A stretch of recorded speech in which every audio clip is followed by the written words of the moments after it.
Këto punime artistike vijnë nga Athina, mbajnë autorsinë e Amantia Rokajt, e cila përdor materiale të riciklueshme për të bërë këtë lloj arti ku çdo krijim është unik.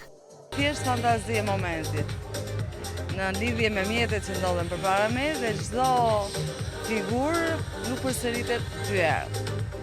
Amantia si lëndë të parë përdor bijut, e siç shprehet vajza që studimet i ka përfunduar për laborante dentare, u jep jetë atyre edhe pasi ato dëmtohen. Bijut e femrave që blejnë pa mas, një moment prishen edhe vinë duart e mia thjesht. Dhe jetojnë, vazhdojnë të jetojnë. Kam mbaruar për laborante dhëmbësh, por e vazhdova të krijoj diçka tjetër. Punimet e saj interesante, Amantia i ka prezantuar në disa qytete të Shqipërisë dhe Greqisë, por më të tërhequra, siç pohon ajo, janë nga vendet europiane. Në 8 vite ka realizuar mbi 400 tablo të tilla, duke vënë në punë fantazinë dhe bijut që i blen në një treg në kryeqytetin grek.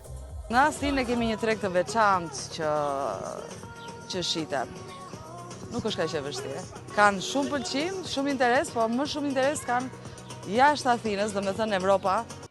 Amantia ishte në qytetin e Gurës në aktivitetin Ulqini në Gjirokastër, ftuar nga pala ulqinake, ndërsa në planet e afërta të saj është çelja një ekspozite në qytetin e lindjes Tiranë.